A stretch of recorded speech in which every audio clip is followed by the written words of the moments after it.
Muchas gracias, Pía.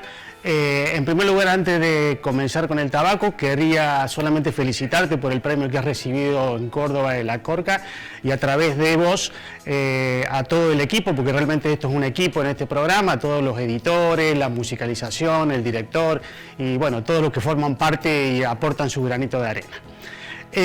Hablando un poco de la historia del tabaquismo, lo primero que podríamos decir para empezar desde muy allá, podríamos decir que en el siglo I a.C.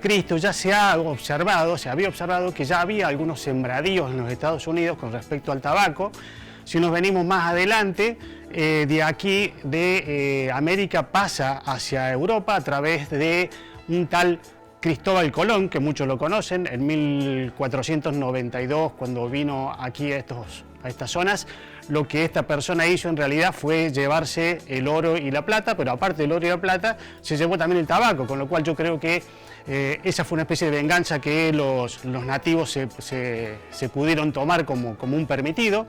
Una vez que el tabaco llega a Europa, llega a la península ibérica, Portugal y España fueron los primeros lugares, y cerca de 1500 aproximadamente, un embajador francés en Portugal que se llamaba James Nicot, de ahí viene la palabra nicotina, lo pide al tabaco porque le habían dicho que mejoraba mucho los dolores de cabeza. En ese momento la reina de Francia era Catalina de Medici, cuyo hijo sufría mucho de jaquecas, entonces le pidieron el tabaco para que él se lo lleve a Francia. Cuando se lo llevó a Francia, en Francia se desparrama de manera muy marcada en toda Europa. Empiezan a hacerse las producciones realmente a escalas. Acá en Estados Unidos, por ejemplo, en Virginia, se hizo los primeros sembradíos realmente con mucha cantidad de hectáreas.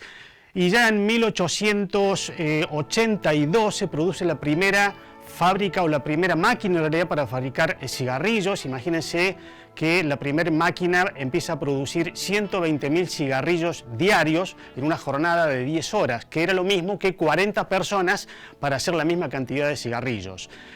Una vez que se empieza a hacer eso, obviamente que se populariza mucho más el tema del tabaco, y por supuesto que 8 años después se fabrica también lo que hoy conocemos como la cerilla o el fósforo, es decir, que alguien no tenía ninguna dificultad en, a través del fósforo, prenderle el cigarrillo en donde quería, cuando quería, no tenía prácticamente ningún tipo de limitaciones. Con respecto al tema del siglo actual, digamos en el siglo XIX, vamos a ver en la primera placa, si el señor director nos acompaña, que vemos la historia del tabaquismo. En la anterior, por favor, si es tan amable. En la primera placa vamos a ver que esta foto fue sacada en Yalta, 1945, muchos reconocerán quiénes son. En realidad son los ganadores de la Segunda Guerra Mundial. A los soldados siempre se les dio tabaco, tanto en la Primera como en la Segunda Guerra Mundial. Aquí tenemos a Stalin, que era un adicto al tabaco a través de la pipa. Acá tenemos a Roosevelt, que era un adicto al tabaco a través del cigarrillo. Y acá tenemos a Churchill, que era un adicto al tabaco a través del cigarro. Como contrapartida, y una cuestión anecdótica e histórica, los perdedores, que fue el eje, tanto Mussolini como Adolfo Hitler repelían al cigarrillo, es decir, eran todo lo contrario de un adicto al tabaco, realmente lo repudiaban al tabaco. Si vamos a la siguiente placa, vamos a ver, acá tenemos 3 imágenes que habla de la comercialización, de cómo las industrias tabacaleras entran dentro de este proceso. Esto de Camel aquí lo puse porque Camel es la primera marca que fabrica cigarrillos tal como lo conocemos hoy nosotros. ¿Qué es lo que hizo Camel a principios de siglo? Esta imagen, por ejemplo, es de 1920. Al principio, como pasa en muchísimas y pasó en muchísimas actividades, los hombres tenían permitido fumar, pero no las mujeres.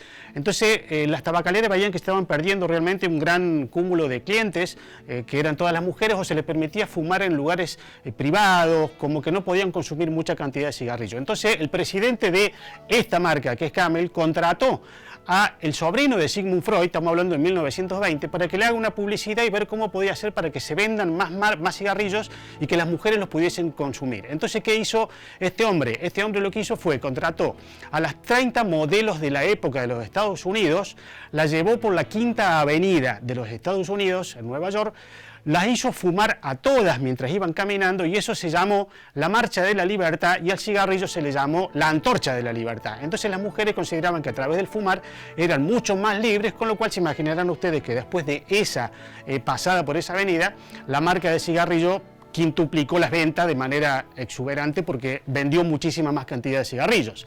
Esta es una imagen un poco más moderna, el famoso hombre Marlboro, en realidad es un cowboy que fue más o menos en 1970 se produjo esa publicidad, que es una publicidad que cuando se colocó, algunos la recordarán seguramente, esa es una publicidad que cuando se colocó, aproximadamente Marlboro aumentó el 10% sus ventas, solamente con esa publicidad, el 10% sus ventas. Hoy Marlboro es la marca de cigarrillos más vendida del mundo. Si vamos a la siguiente placa, aquí vemos un poco las evidencias del tabaco, simplemente he puesto algunas, no he puesto muchas porque realmente cansaría un poco, pero aquí vemos los primeros estudios, en realidad se han hecho estudios mucho antes, pero estos son más o menos los primeros estudios científicos, sobre todo los dos últimos. En Alemania en 1930-1940 ya se le empieza a hacer una asociación con el cáncer de pulmón, es decir, los médicos alemanes ya determinaron que el cáncer de pulmón tenía una asociación directa con el cigarrillo, es decir, más se consume cigarrillo, más cáncer de pulmón aparecía. En Inglaterra en 1962 también se demuestra que causa cáncer, bronquitis y enfermedades coronarias. Esto ya es con mucho nivel científico, ya llegamos a lo que se pide actualmente para un estudio. Y Japón en 1981, esto me parece interesante porque es el primer estudio científico que se hizo donde se estudia el consumo pasivo del tabaco, es decir, el consumo pasivo es lo que fuman aquellos que no están fumando.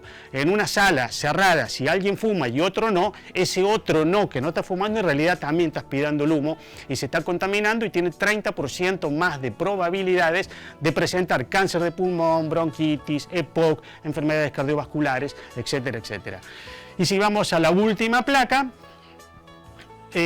acá tenemos el control del consumo del tabaco, es decir, viendo esas evidencias científicas que se empiezan a demostrar, y en los primeros tiempos no había una demostración científica, pero sí se sabía que el cigarrillo era algo malo, se empiezan a tomar algunas actitudes, como por ejemplo en 1620, fíjense, nos vamos a 1620, Japón empieza a prohibir el consumo de tabaco, en 1638 China, el consumo es considerado como un crimen, inclusive aquella persona que comercializaba tabacos en China podía ser decapitada, en 1868 Inglaterra empieza a tener trenes libres de humo del tabaco, es decir, empieza a proteger a aquellas personas que no quieren estar con alguien fumador en un lugar cerrado.